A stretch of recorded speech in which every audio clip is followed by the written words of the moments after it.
reckless and provocative attack on Doha on September 9 that was clearly aimed at sabotaging peace efforts in the Middle East.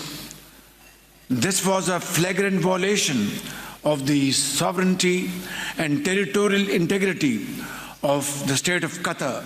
We express our all-out support and solidarity with our Qatari brothers and sisters. Your Highnesses and Excellencies, Israel's assault against Qatar is not an isolated incident. It is yet another manifestation of its declared hegemonic ambitions. My dear brothers and sisters, even in wartime, the role of peace mediators is always deemed inviolable and held sacrosanct. They are the messengers of fragile hope of keeping dialogue alive to advance prospects of peace. One is therefore compelled to question, why then this charade of negotiations?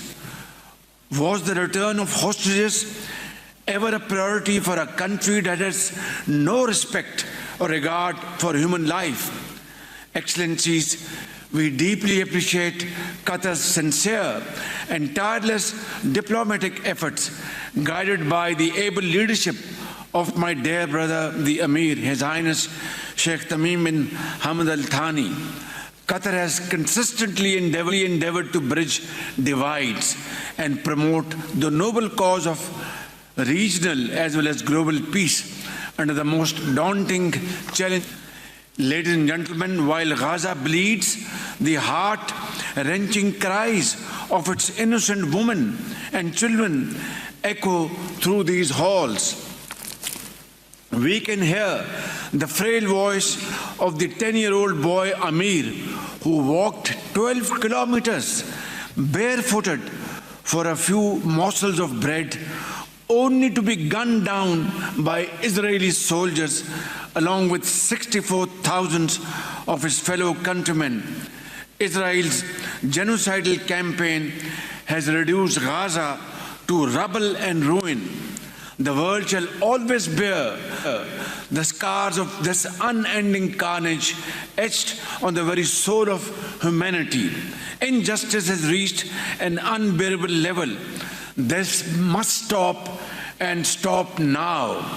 Excellencies, Pakistan reiterates the following urgent and essential steps. Israel must be held accountable for its war crimes against humanity. Creation of an Arab Islamic task force to adopt effective measures to ward off Israeli expansionist designs. We reiterate the OIC's call to suspend Israel's membership of the United Nations. Fourth, member states should actively consider implementing other appropriate measures against Israel. The UN Security Council must urgently demand from Israel under Chapter 7 of the UN Charter an immediate, unconditional and permanent ceasefire, release of hostages and exchange of Palestinian prisoners. Sixth, guaranteed, sustained and secure humanitarian access to all civilians in need and the protection of aid workers, medical teams, journalists and UN personnel.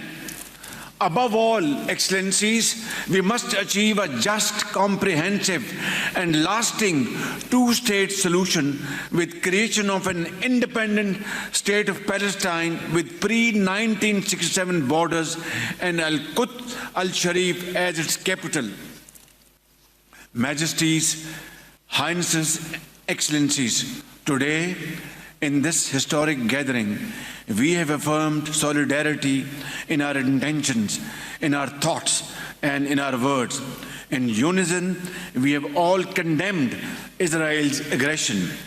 Let history record this great moment when we, the leaders of the Arab Islamic world, have chosen unity, dignity, and courage over silence and inaction. Otherwise, my brothers and sisters, may I submit in all humility, posterity will never forgive us. وختاما أيها الإخوة والأخوات، أود أن أختتم كلمتي هذه بقول الله عز وجل: واعتصموا بحبل الله جميعا ولا تفرقوا. صدق الله العظيم. شکر لکم جمیعا والسلام علیکم ورحمۃ اللہ وبرکاتہ.